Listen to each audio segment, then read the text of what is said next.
I stood inside a courtroom in Chicago, accused of stealing my own inheritance from the very parents who had abandoned me 15 years earlier.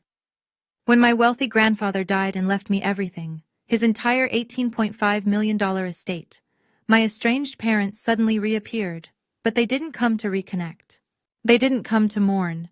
They came to drag me into court. They told everyone I had manipulated him. They called me a liar, a fraud, and in front of reporters, colleagues, and dozens of strangers, my own mother looked at me with the same disgust someone might show dirt on the bottom of their shoe. Then something unexpected happened. The judge paused. He studied the case file in front of him, then slowly looked up at me. "Wait," he said. "You're the defendant?" The courtroom fell silent, because in that moment, the judge realized something that no one else in that room knew yet. And what happened next changed everything. My name is Marina Schultz.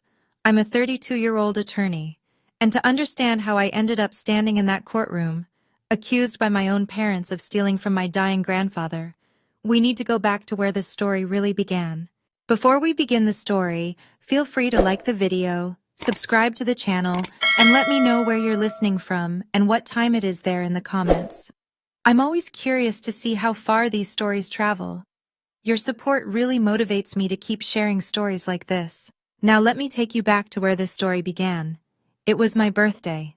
I spent the entire morning decorating the dining room myself, balloons, streamers, even a handmade banner taped unevenly across the wall. My mother walked past me 3 separate times without saying a single word. My father stayed in his office on the phone, discussing a real estate deal. My older brother Daniel was the center of attention that night.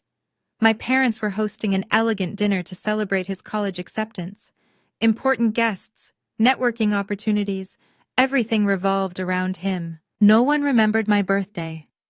By 6 o'clock that evening, I was sitting alone at the kitchen table with a store-bought cupcake.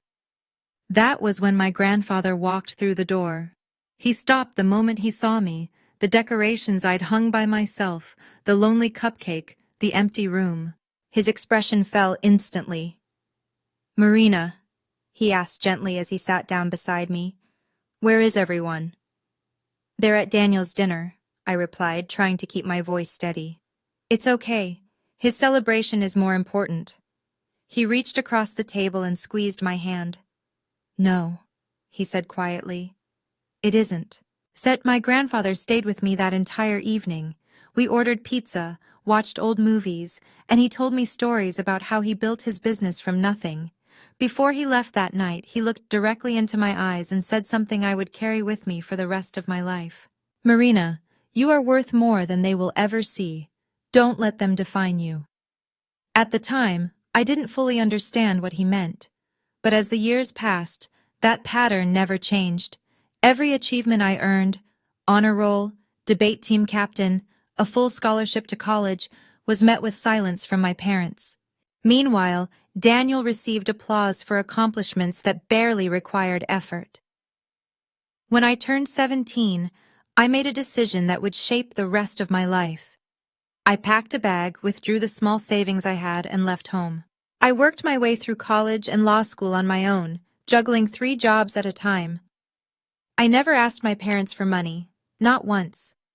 But I never stopped visiting my grandfather. He was the only person who truly saw me. 7 years later, I graduated from the University of Chicago Law School, finishing in the top 10% of my class. I still sent my parents an invitation to the ceremony. I shouldn't have expected anything. And yet a small part of me hoped, maybe this time would be different. Maybe they would finally see that I had built something real without their money and without their approval. The ceremony was beautiful. Families filled the auditorium, cheering and crying as their children crossed the stage.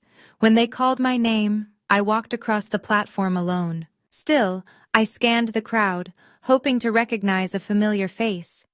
My grandfather was there in the front row, smiling with unmistakable pride.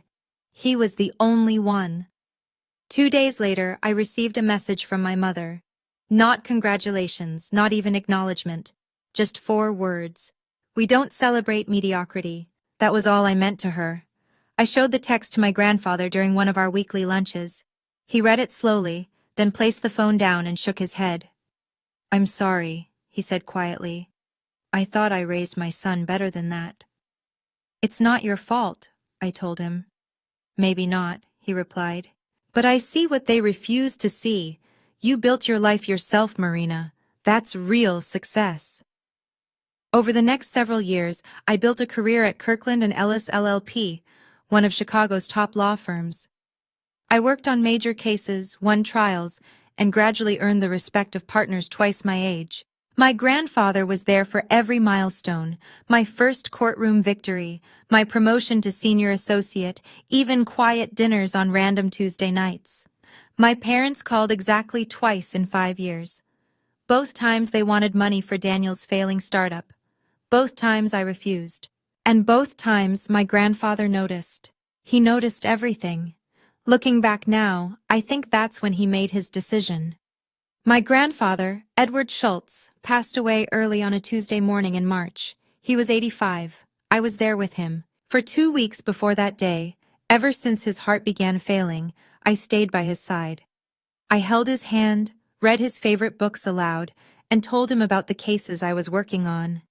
Even when he could no longer speak, he still smiled when he heard my voice. My parents visited once. They stayed for 20 minutes. Most of that time was spent scrolling through their phones. They left without even saying goodbye.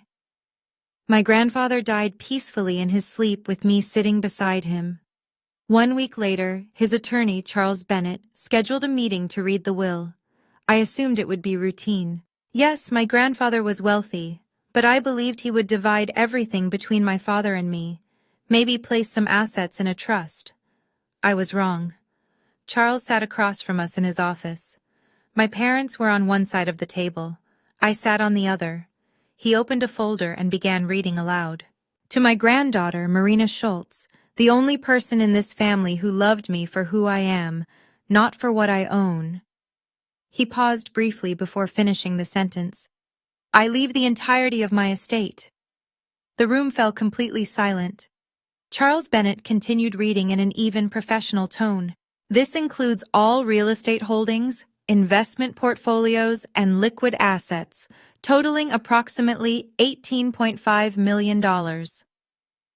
My mother's face drained of color. My father leaned forward in his chair, his jaw clenched tight. There must be some mistake, my father said. There isn't, Charles replied calmly. Mr. Schultz was very clear.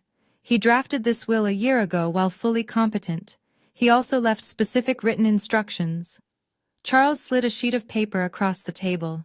At the bottom, written in my grandfather's own handwriting, was a single line. They were never there when I needed them. Marina was. 2 days later, my parents appeared at my door for the first time in 15 years. They didn't knock politely.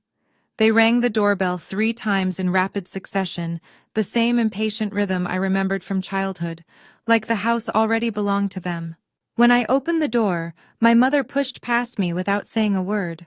My father walked in behind her, wearing that familiar expression, the one that always meant he was about to tell me how things were going to be. We need to talk, my father said, standing in the middle of my living room as if he owned it. About what? I asked, even though I already knew. The will, my mother said sharply as she turned toward me.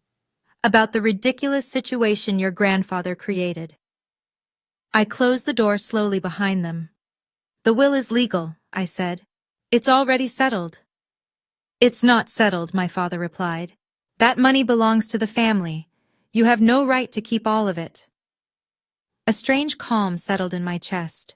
It wasn't anger. It wasn't even hurt. Just a quiet, tired clarity. I have every right, I said. Grandfather chose to leave it to me. He was 85 years old, my mother snapped. He wasn't thinking clearly. You manipulated him. I visited him every week for 15 years, I replied evenly. Where were you? My father stepped closer, his voice low. Watch your tone. We are still your parents. Are you? The words escaped before I could stop them. Because parents don't abandon their children. Parents don't disappear for 15 years and then show up demanding money. "We're not demanding anything," my mother said, though her voice suggested otherwise. "We're asking you to do the right thing. Share it. That's what family does." I looked at both of them, the same people who had spent my childhood making me feel invisible, the same people who had celebrated Daniel's every mediocre achievement while ignoring everything I accomplished. "The will is legal," I repeated calmly.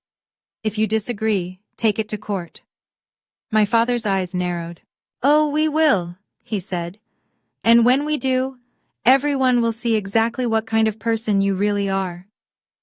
1 week later, a process server knocked on my office door.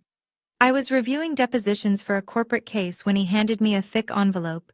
The moment I saw the law firm's name printed across the letterhead, I knew what it was. My parents were suing me. The complaint was 30 pages long. They accused me of undue influence, elder manipulation, and fraudulent misrepresentation.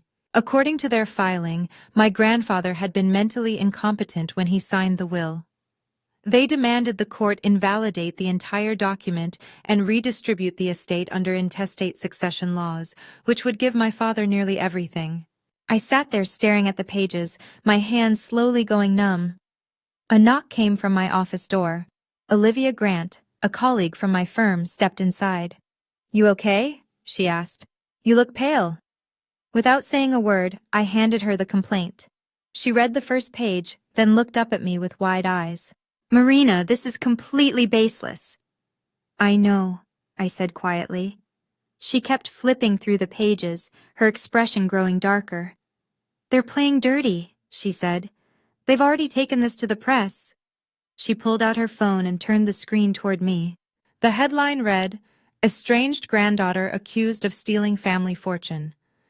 My stomach dropped.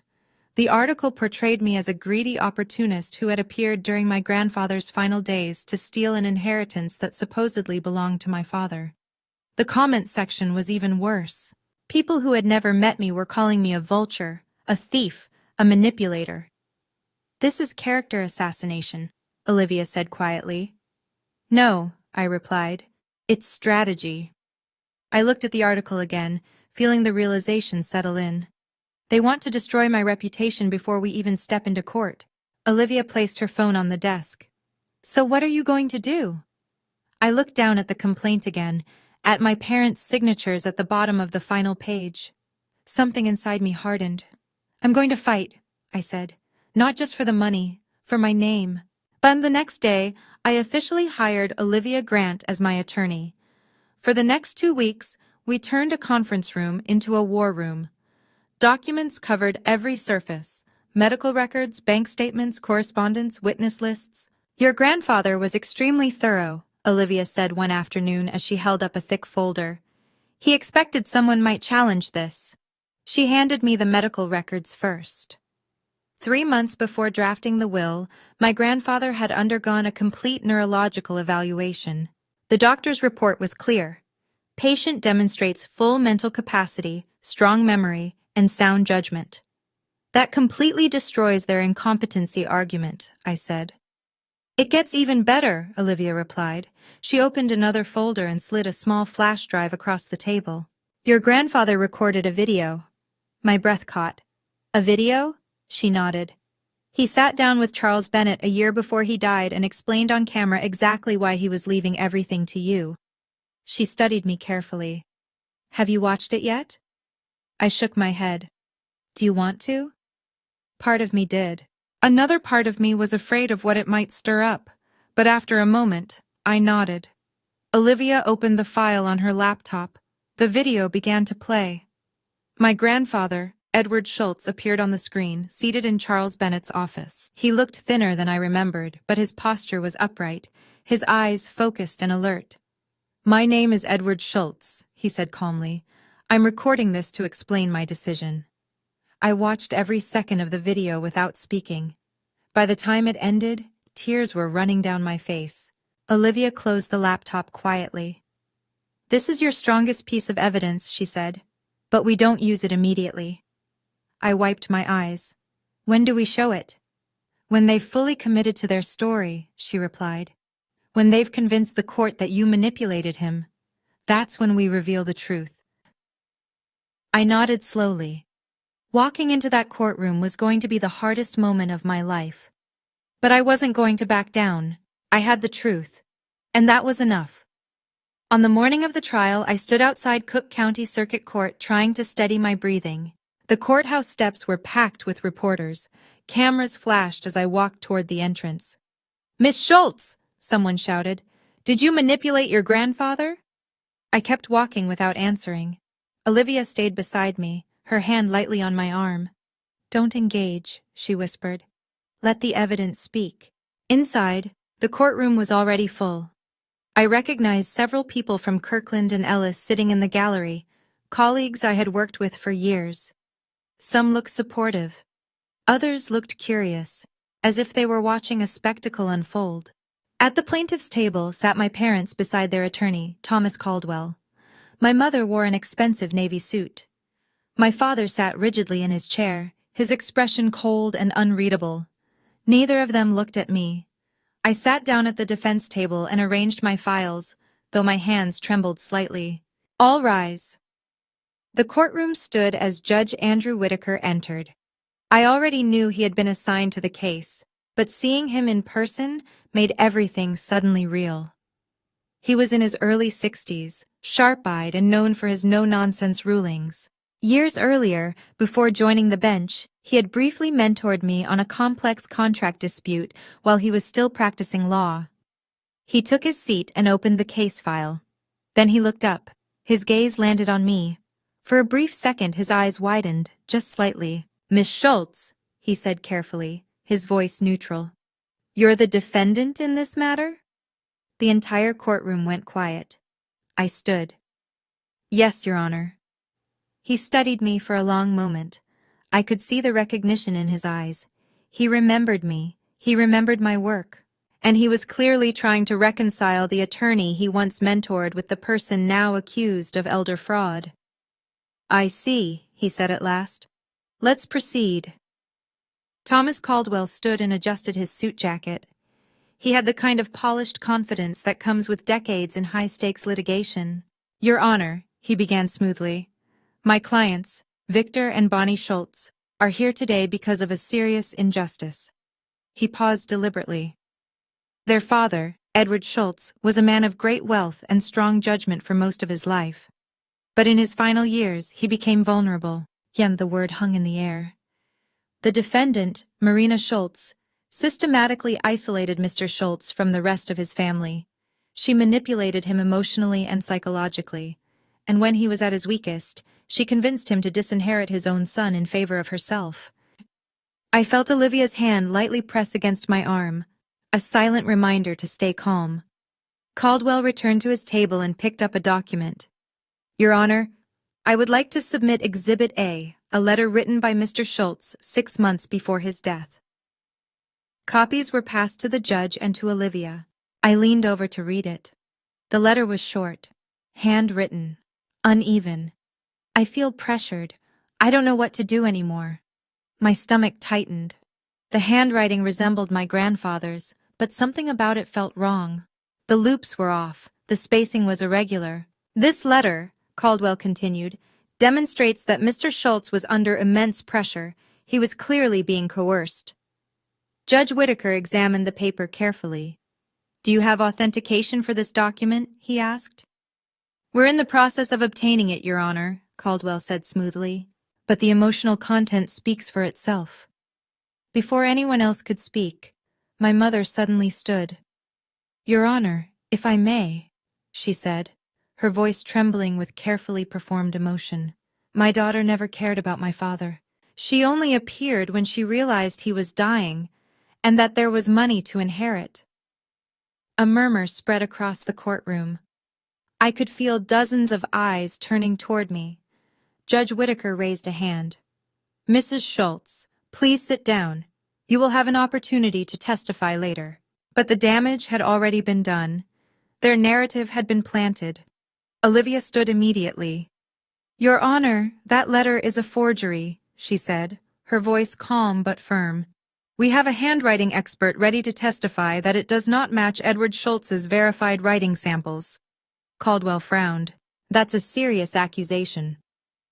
"This is a serious case," Olivia replied. Then she turned back to the judge. "Your Honor, the plaintiff's entire argument relies on the claim that Mr. Schultz was either incompetent or under duress. But the evidence will show something very different." Olivia stepped forward and picked up a thick folder from our table. "Ms. Marina Schultz visited her grandfather every single week for 15 years, she began. She was present at family gatherings, holidays, and hospital visits. Meanwhile, Mr. Victor Schultz and Mrs. Bonnie Schultz contacted Edward Schultz mostly when they needed financial assistance." "Objection," Thomas Caldwell said immediately. "Speculation." "It's documented," Olivia replied without missing a beat. She lifted a set of printed records. "These are verified phone logs showing the frequency and duration of communication between the parties. The pattern is unmistakable." Judge Andrew Whitaker motioned for the documents. "I'll review those," Olivia continued, her voice steady. "Furthermore, Your Honor, we have medical documentation confirming that Mr. Schultz was fully competent when he drafted his will. He even underwent a comprehensive cognitive evaluation specifically to prevent this exact type of challenge." I watched the judge carefully. He was listening closely, making notes as she spoke. Then, before I could second-guess myself, I stood. "Your Honor, may I say something?" Judge Whitaker looked at me. "Ms. Schultz, you have legal counsel." "I understand," I said. "But I need to say this personally." The courtroom quieted. "I visited my grandfather every week because I loved him, not because I wanted his money. I never asked him for a single dollar.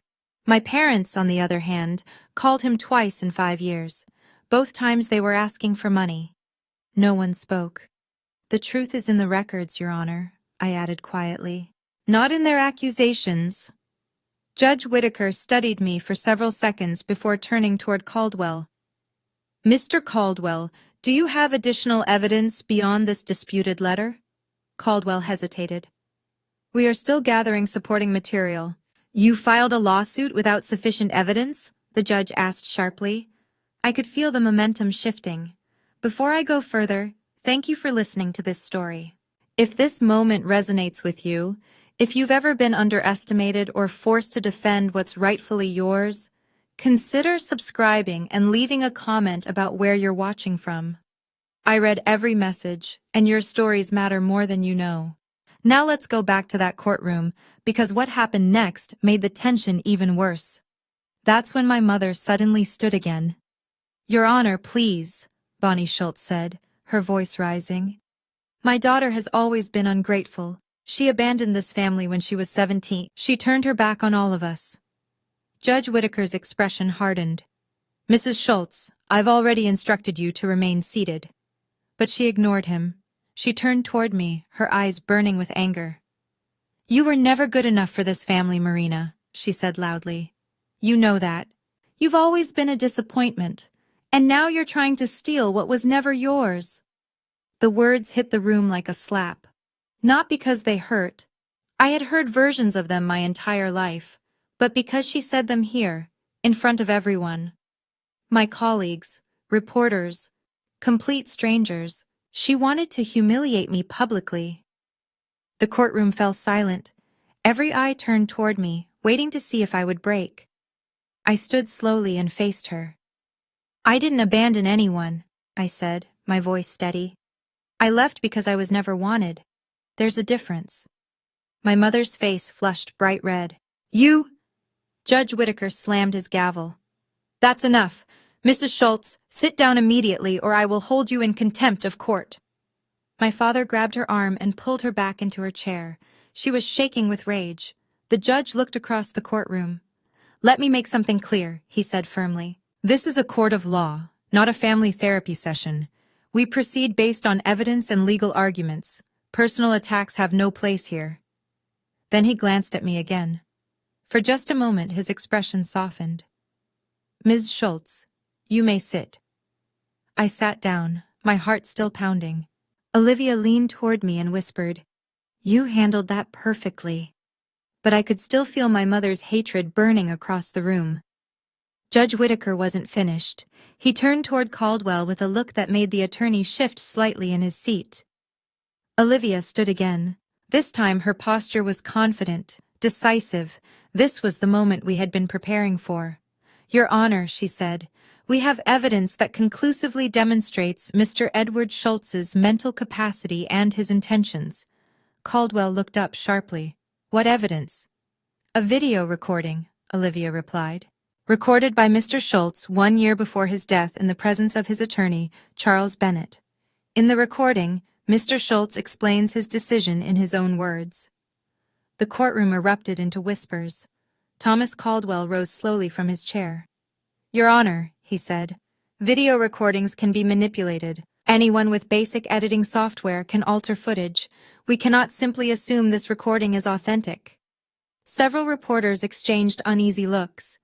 Then Olivia spoke again, calm and steady. "That concern was anticipated," she said, "which is why Mr. Schultz also arranged independent verification." Judge Whitaker raised his hand for silence.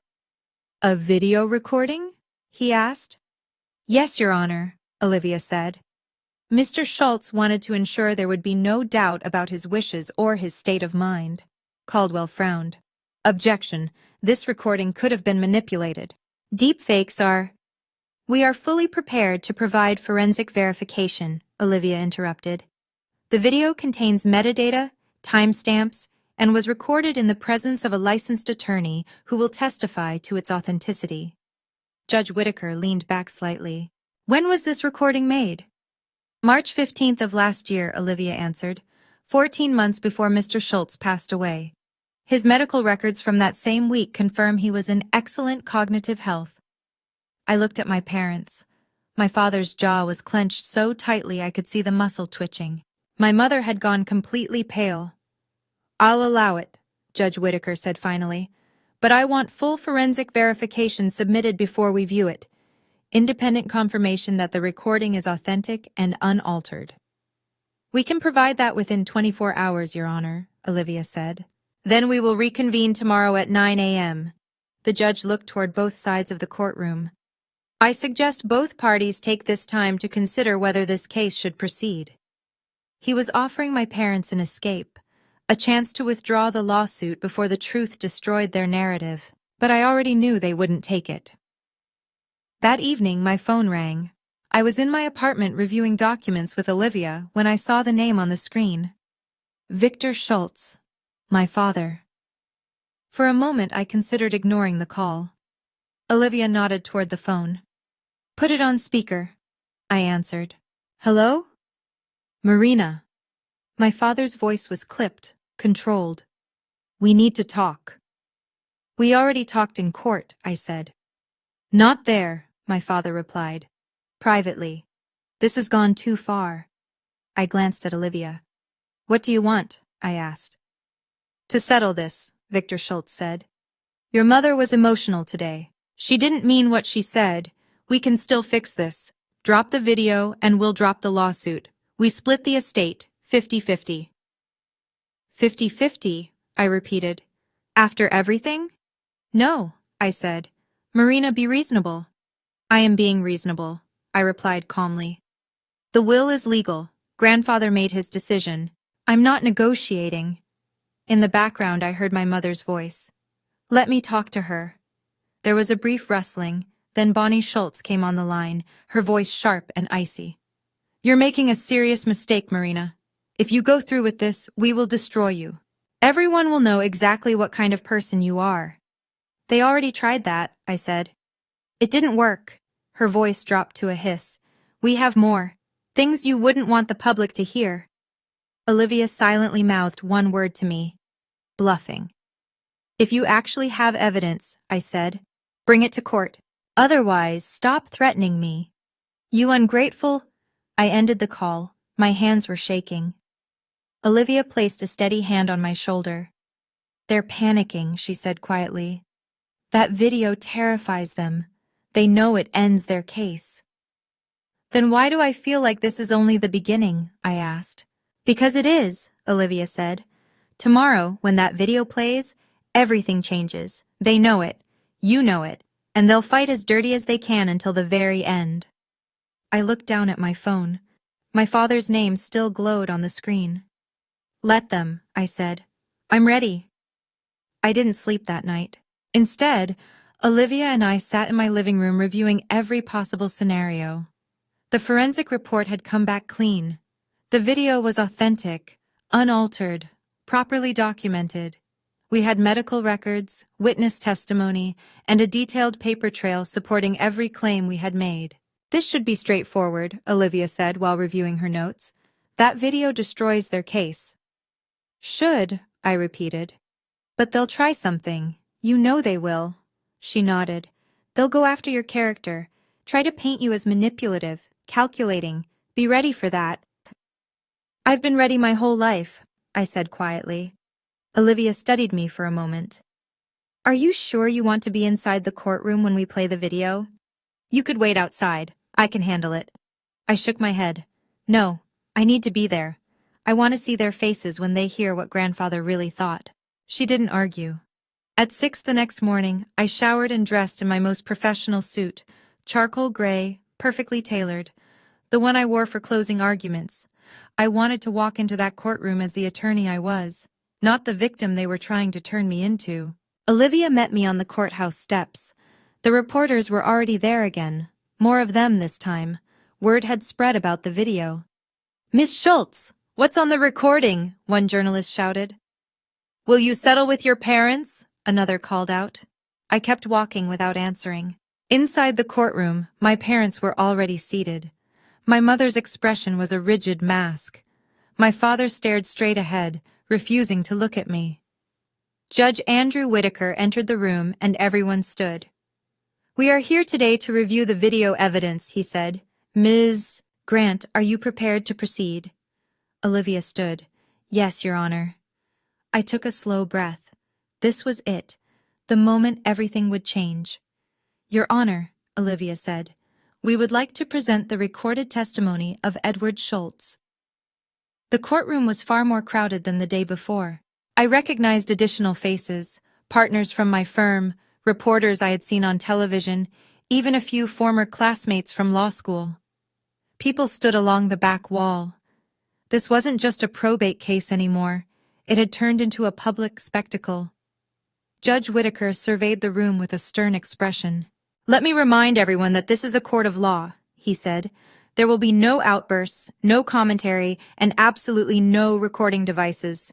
He nodded toward the bailiff. Ensure all devices are silenced. The bailiff walked through the gallery checking phones. At the plaintiff's table, my parents sat stiffly. My mother's hands were clasped so tightly her knuckles had turned white. My father kept glancing nervously at the screen that had been placed at the front of the courtroom. Everything was ready. Olivia had connected her laptop, tested the audio, and submitted the forensic authentication report. Judge Whitaker had already reviewed the verification documents that morning. Ms. Grant, the judge said, I have reviewed the forensic analysis. The recording appears to be authentic. You may proceed. Olivia nodded. Thank you, Your Honor. She stood and addressed the court. For the record, this video was recorded on March 15th of last year in the office of Attorney Charles Bennett. At the time, Mr. Schultz was 84 years old, and according to his medical records, in full cognitive health. She turned toward the screen. Your Honor, members of the court, we present the testimony of Edward Schultz, recorded in his own words. The lights dimmed slightly. The screen flickered to life. And there he was, my grandfather, sitting in a leather chair, wearing his favorite cardigan, looking straight into the camera with clear, steady eyes. The courtroom fell into complete silence. Even my mother stopped fidgeting. My grandfather's voice filled the room, clear, steady, and surprisingly strong for a man his age. My name is Edward Schultz, he began. I'm recording this video to explain my decision. The recording had barely started when Thomas Caldwell jumped to his feet. Your Honor, I must object. Sit down, Mr. Caldwell, Judge Whitaker said without looking away from the screen. You'll have your opportunity. Caldwell sat again, though I could see his mind racing, searching for some way to counter what was about to unfold. When the video finally ended, the courtroom remained quiet for several long seconds. A few people in the gallery wiped tears from their eyes. One of my colleagues caught my gaze and gave me a small nod, something close to respect. Judge Whitaker turned toward Caldwell. Your response, counselor? Caldwell stood, adjusting his tie. To his credit, he still looked composed. Your Honor, while the video is certainly compelling, it does not resolve the central issue. My clients have evidence that Ms. Marina Schultz deliberately isolated her grandfather from the rest of his family. He walked back to his table and lifted a stack of printed pages. These are text messages exchanged between Ms. Schultz and Mr. Schultz. In these conversations, she repeatedly discourages him from meeting with his son. She also claims that Victor and Bonnie Schultz only care about his money. He handed copies to the judge and to Olivia. I leaned forward to read them. My stomach dropped. The messages were real, but they had been edited. Entire parts of the conversation were missing. Caldwell continued confidently. This behavior constitutes elder manipulation, Your Honor. She poisoned the relationship between father and son, then positioned herself to inherit the estate. At that moment, my mother stood up again, despite Caldwell trying to pull her back down. She convinced him we didn't love him, Bonnie Schultz cried, her voice trembling with theatrical emotion. That's manipulation. That's what this video doesn't show, how she got inside his head. A murmur rippled through the courtroom. Some people in the gallery began nodding. I could feel the atmosphere shifting again. Judge Whitaker raised a hand. Mrs. Schultz, I have already warned you about speaking out of turn. But the damage had already been done. Doubt had entered the room. Olivia was already opening her laptop. Your Honor, those messages have been taken completely out of context, she said calmly. We have the full conversation records, and they tell a very different story. She connected her laptop to the courtroom display. The messages appeared on the screen again, but this time the entire conversation was visible. The first exchange showed my grandfather texting me. Edward, your father called again, asked for $120,000 for Daniel's company. Third request this year. My reply? Me.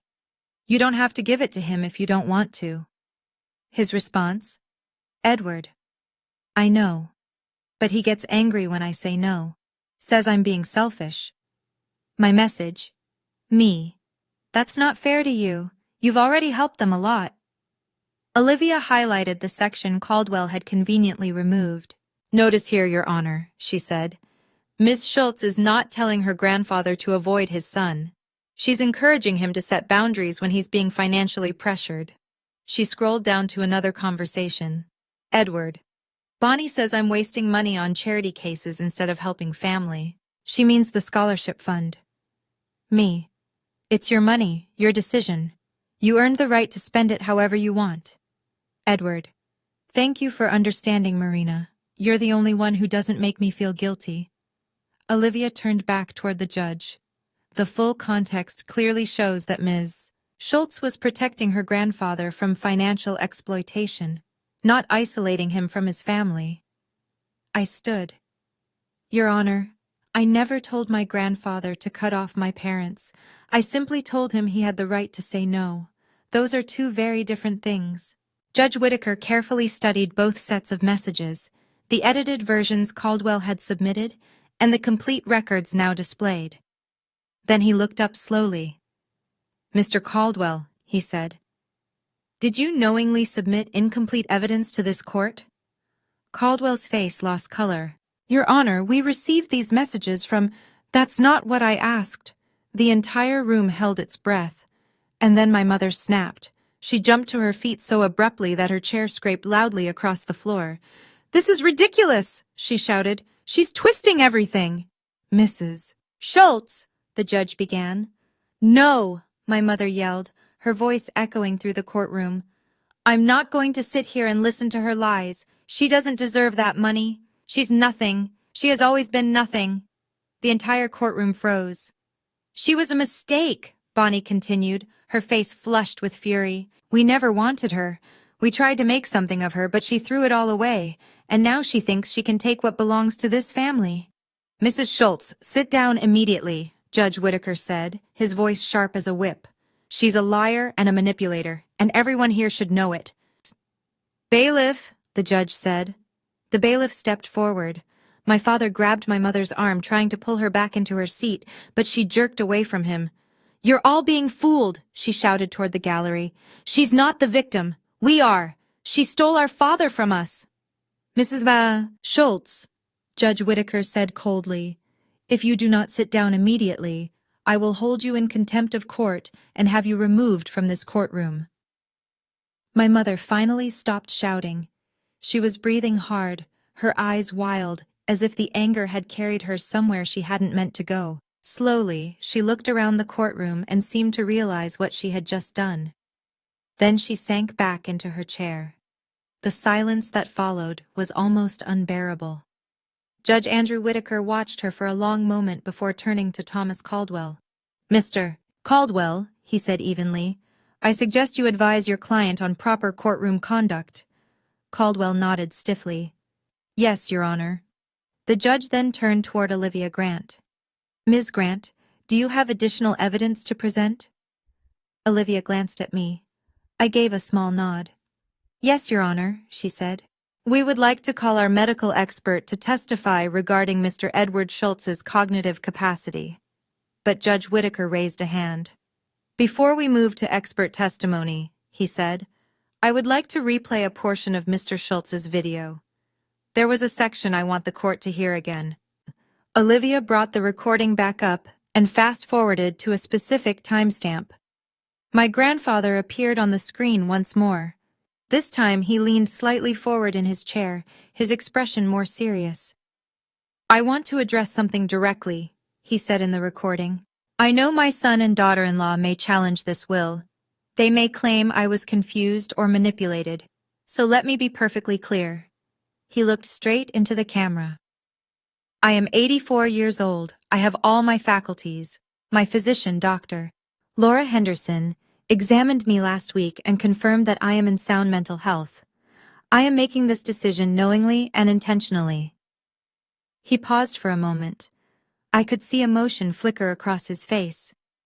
"My son Victor has called me 4 times in the past 2 years. Each time he asked for money. My daughter-in-law Bonnie has visited twice in 5 years, and neither visit lasted more than an hour." Then his voice grew stronger. "Marina visits me every week. She brings me books. She tells me about her cases. She asks how I'm doing. She has never once asked me for money." I felt tears forming in my eyes. "I'm leaving everything to Marina because she's the only person in this family who loved me for who I am, not for what I own. She deserves this inheritance. She earned it through years of genuine care." He leaned back slightly. "If anyone challenges this will, understand that I made this decision with a clear mind and a full heart. This is my final word." The video ended. The courtroom sat in stunned silence. I glanced toward the gallery and saw several people wiping their eyes. One woman in the back row was openly crying. Then I looked at my parents. My mother's face had gone pale. My father was staring down at the floor. Olivia stood. "Your Honor, the defense would now like to call Dr. Laura Henderson to the stand." A woman in her 50s entered the courtroom. She was petite and composed, her graying hair pulled neatly into a bun. After taking the oath, she sat in the witness box. "Dr. Henderson," Olivia began, "what is your professional relationship with Mr. Edward Schultz?" "I was his primary care physician for 23 years, she replied. "And did you examine Mr. Schultz in March of last year, around the time he recorded the video we just watched?" "Yes. At his request, I conducted a comprehensive cognitive evaluation." Olivia displayed a medical report on the courtroom screen. "Could you describe your findings?" Dr. Henderson adjusted her glasses. "Mr. Schultz demonstrated excellent cognitive function for his age. I administered the mini mental state examination, the Montreal Cognitive Assessment, and several other standard diagnostic tests. He scored within the normal range on every assessment. Did you observe any signs of dementia, confusion, or diminished mental capacity?" "None whatsoever," she said firmly. "He was sharp, articulate, and fully aware of his circumstances." Olivia nodded. "Did Mr. Schultz explain why he wanted this evaluation?" "Yes," Dr. Henderson said. "He told me he was updating his will and wanted formal documentation proving he was of sound mind. His exact words were, I don't want anyone claiming I didn't know what I was doing." A quiet murmur spread through the courtroom. Judge Whitaker leaned forward. "Dr. Henderson, in your professional opinion, was Edward Schultz capable of making informed decisions regarding his estate in March of last year?" "Absolutely," she answered without hesitation. "He knew exactly what he was doing." The judge turned toward Caldwell. "Mr. Caldwell, do you have any evidence that contradicts Dr. Henderson's testimony?" Caldwell slowly rose to his feet. He looked at my parents, then back at the judge. "No, Your Honor," he said quietly. "Do you have any additional witnesses or evidence to present?" "No, Your Honor." Judge Whitaker leaned back in his chair. The entire courtroom seemed to hold its breath. Judge Whitaker looked at my parents for several long seconds. Then he turned toward me. "I have presided over probate disputes for more than 15 years, he began. "I have seen families divided by greed, by misunderstanding, and sometimes by genuine disagreement about a loved one's wishes." He picked up the medical report in front of him. "But this case is different." He set the document down slowly. "The evidence presented here is overwhelming, Mr. Edward Schultz was of sound mind. He made his intentions unmistakably clear, both in writing and on video. In fact, he took extraordinary steps to document his decision precisely because he anticipated it might be challenged." Judge Andrew Whitaker then turned toward my parents. "Mr. and Mrs. Schultz," he said, his tone calm but firm. "I understand that losing a parent is painful. Grief can cause people to react in ways they normally wouldn't. However, the evidence presented in this case is unmistakably clear." My mother's hands were trembling. "Your father chose to leave his estate to Ms. Marina Schultz because she earned his trust and affection through years of consistent care," the judge continued. "The will is valid, the video testimony is unequivocal, and the medical evidence is conclusive." Then he looked at me, and his expression softened slightly. "Miss Schultz, I have known you as a colleague and as a professional. It is evident to both myself and this court that you earned your grandfather's trust honestly. You did not manipulate him. You cared for him." He lifted the gavel. "The will of Edward Schultz stands exactly as written. The plaintiff's challenge is dismissed." The gavel struck the bench with a sharp crack. For a moment, the courtroom exploded with noise. A wave of murmurs spread through the gallery. A few of my colleagues stood up. I heard someone say, "Finally, justice." Olivia grabbed my hand and squeezed it tightly. I turned toward my parents. My father had buried his face in his hands. My mother was staring at the judge in stunned disbelief. But Judge Whitaker wasn't finished. "Furthermore," he said, raising his voice above the noise, "the court orders Mr. and Mrs. Schultz to pay Ms. Schultz's legal fees in the amount of $72,000 for filing a frivolous lawsuit." The courtroom fell silent again. "I want to be clear about the reasoning behind this sanction," the judge continued sternly. "This lawsuit was brought with insufficient evidence. Edited messages were presented that misrepresented the facts, and Mrs. Schultz's conduct in this courtroom has been contemptuous." My mother flinched. "This court will not tolerate baseless accusations against an individual whose reputation has already been harmed by this litigation and the surrounding media coverage. Ms. Schultz deserves compensation for that damage." He then looked directly at my parents. "In addition, this court issues a formal order prohibiting Victor and Bonnie Schultz from contacting Ms. Schultz in any way, by phone, email, text message, social media, or in person.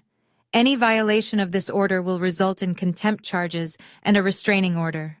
My father's face had gone pale. "Do you understand?" the judge asked. "Yes, Your Honor," my father said quietly. My mother said nothing. She stared down at her hands. Caldwell stood. "Your Honor, my clients would like to—" "Your clients have said enough," the judge interrupted sharply. "This case is closed. Court is adjourned." The gavel came down one final time. People began leaving the courtroom. Reporters rushed toward the doors, already typing updates into their phones. My colleagues approached me to congratulate me, shaking my hand, patting my shoulder. But I couldn't move. I simply sat there, feeling the weight of the past few weeks finally lift from my chest. Olivia leaned toward me. "You did it," she whispered. "It's over." I looked across the room. My parents were gathering their things. My mother's hands were shaking so badly that she dropped her purse. My father silently picked it up for her while Caldwell spoke to them in low, urgent tones, probably explaining what had just happened. Neither of them looked at me. Not once. And somehow that felt like the real victory. When I stepped into the courthouse hallway, I saw her. My mother was standing alone near the elevator. My father and Caldwell had already walked ahead. She was just standing there staring at the wall. For a moment I considered walking past her, ignoring her the way she had ignored me for most of my life.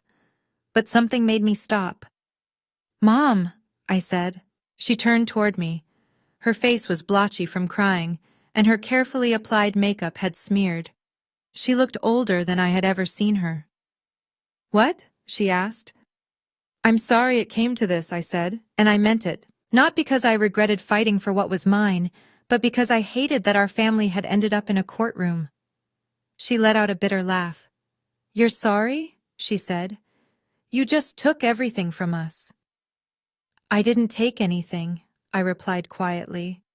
"Grandfather gave it to me. That's the difference." "You think you've won?" she said, stepping closer. "You think this is over?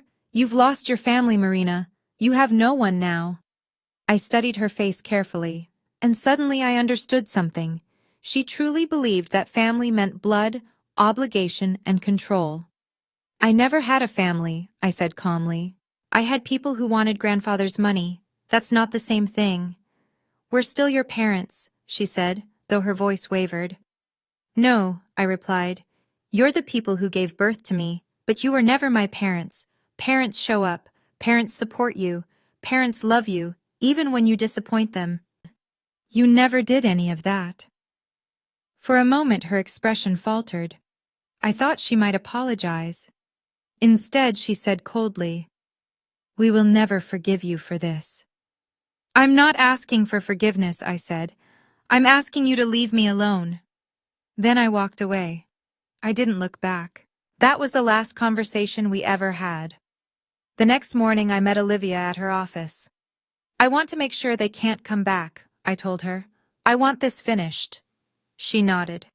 "The judge's order already prohibits contact, but we can also file for a formal restraining order if you want additional protection." "Do it," I said. She began filling out paperwork. "We'll also finalize the estate transfer," she added. "All assets will be properly transferred and accounts reopened under your name. They won't be able to challenge anything again." "How long will it take?" "A few weeks, maybe a month." And then she looked at me carefully. "How are you holding up, honestly?" I thought about it. "I feel relieved," I said slowly. "But also sad. Does that make sense?" "Completely," she said. "You won, Marina, but winning doesn't always feel the way we expect." Over the next few days, I focused on protecting my peace. I changed my phone number, blocked my parents on every social platform. I informed building security that they were never to be allowed into my apartment building. I wasn't hiding. I was setting boundaries. Olivia filed the restraining order. It was granted without opposition. My parents didn't even show up to the hearing. A few days later, the managing partner at Kirkland & Ellis called me into his office. I expected a lecture about the media attention. Instead, he said, "I'm proud of you. You handled that situation with more grace than most people would." "Thank you," I replied. "If you need time off, take it," he offered. I shook my head. "I'd rather work," I said. "I need the normal routine." He smiled. "That's exactly what I expected you to say." That evening, I sat alone in my apartment, my quiet, peaceful apartment, and realized something important. For the first time in my life, I wasn't waiting for my parents' approval. I wasn't hoping they would finally recognize my worth. I was free. The media reaction came quickly, and it was overwhelming. By the next morning, articles about the trial were everywhere, and the headlines had completely changed. Attorney wins inheritance battle against greedy parents. Grandfather's video testimony reveals family truth. Judge orders. Parents to pay legal fees after baseless lawsuit. One article in the Chicago Tribune stood out. It was detailed and thoughtful. The reporter had clearly done their homework. They interviewed people who had been inside the courtroom and described my mother's outburst and my grandfather's video. They even tracked down my law school professors, former colleagues, and a few of my grandfather's neighbors. Every one of them told the same story. They described me as hardworking, principled, and deeply devoted to my grandfather. My parents, not so much. The comment sections looked very different this time. Instead of calling me greedy, people were supportive. Good for her. Family doesn't mean you have to accept abuse. That video made me cry. Her grandfather truly loved her. I hope she uses the money to build the life she deserves. My phone started buzzing constantly.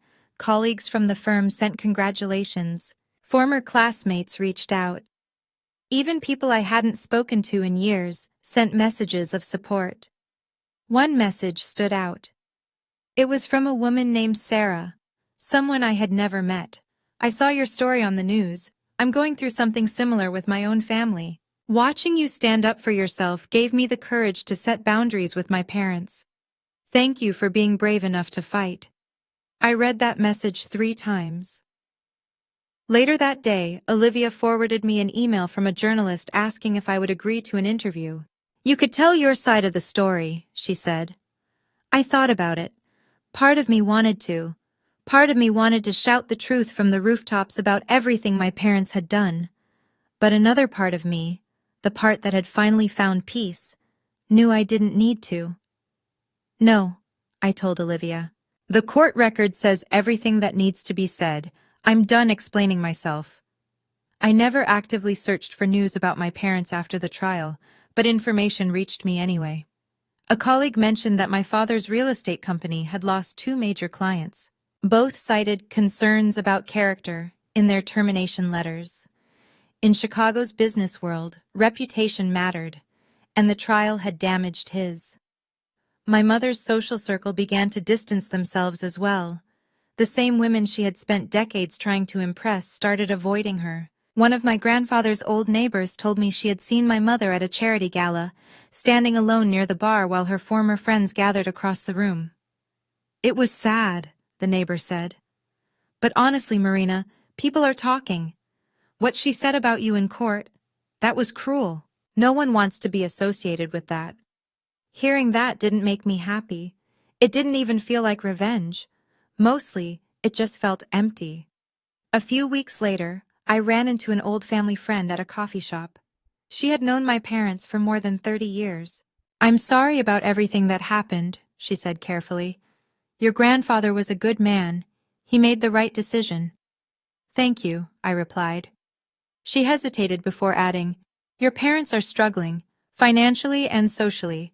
I heard they might sell the house. I didn't ask for more details. I didn't want to know. I hope they find peace, I said, and I meant it. Not because I forgave them, but because I no longer wanted to carry their bitterness with me. She looked surprised. That's very generous of you. It's not generosity, I said softly. It's self-preservation. Hating them would hurt me more than it would hurt them. She nodded slowly. Your grandfather would be proud of the woman you've become. That made me smile, because unlike my parents' approval, his had always mattered. 3 months after the trial, I made an important decision about the inheritance. I didn't need $18.5 million. I had a stable career and a comfortable life already. The money was far more than I could ever spend on myself, but I knew exactly what my grandfather would have wanted me to do with it. I scheduled a meeting with my financial advisor and Olivia. I want to create a scholarship fund, I told them, for law students from low-income backgrounds. Olivia smiled immediately. Your grandfather would love that. I want to call it the Edward Schultz Scholarship Fund, I continued. I'm endowing it with $3 million.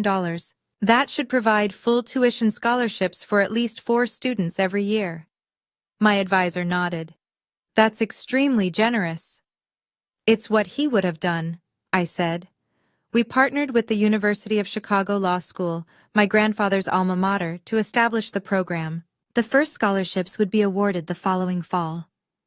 I personally wrote the selection criteria. Students who had overcome real hardship. Students who worked multiple jobs. Students who understood what it meant to fight for an education. Students like I had once been. I also bought a house. Nothing extravagant, just a small Victorian in a quiet neighborhood not far from the firm. It had a garden, a front porch, and enough space for the kind of life I wanted to build. The rest of the inheritance I invested conservatively. I didn't want to live extravagantly. I didn't want people to treat me differently because of my grandfather's money. I wanted to honor his memory by living the way he had taught me, with integrity, generosity, and purpose. The day the scholarship fund was announced, the university sent me an email. They had already received 50 applications, and the deadline was still 2 months away. One application included a short note. My family always told me I would never make it to law school. This scholarship makes me believe that maybe I can. When I read that message, I cried.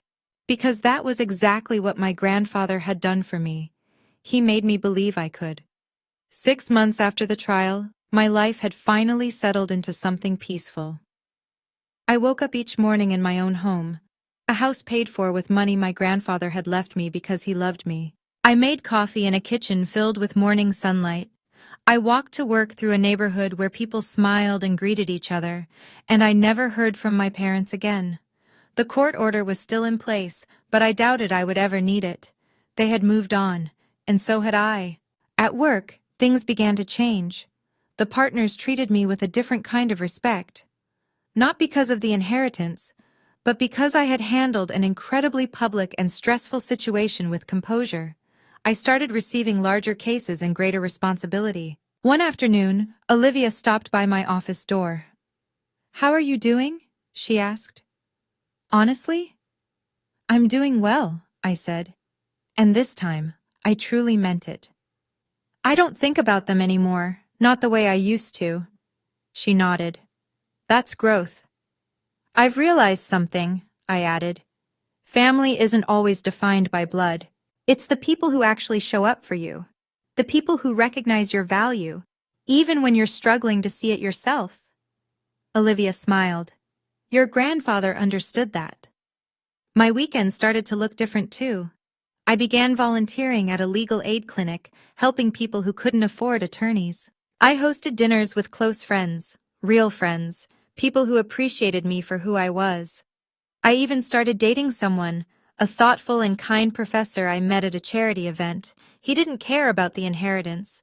What he cared about was that I laughed at his terrible jokes and that I was passionate about my work. One evening, sitting on my porch with a glass of wine, I had a quiet realization. I was happy. Truly, deeply happy.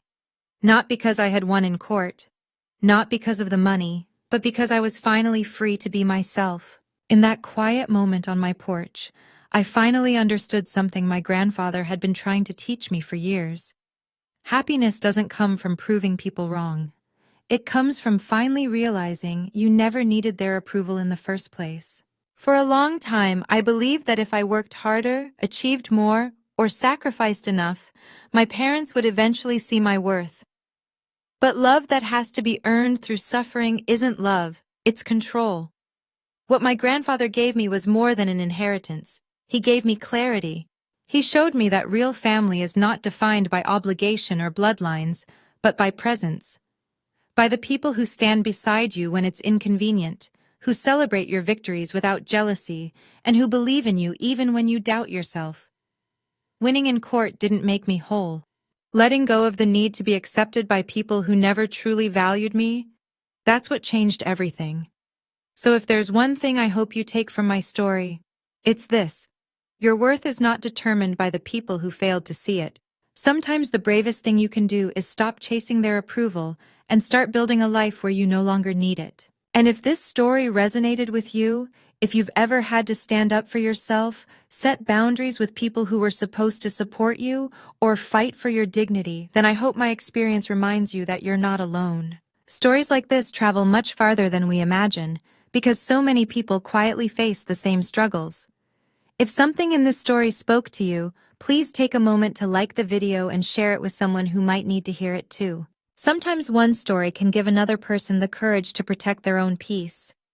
I'd also truly love to hear your thoughts. Have you ever had to stand up to family or walk away from a relationship that was hurting you? How did you handle it? Share your experience in the comments below. I read every single one. And if you want to hear more real stories about courage, justice, and people reclaiming their lives, don't forget to subscribe to the channel so you won't miss the next story. Thank you for being here, for listening, and for being part of this community. I'll see you in the next video.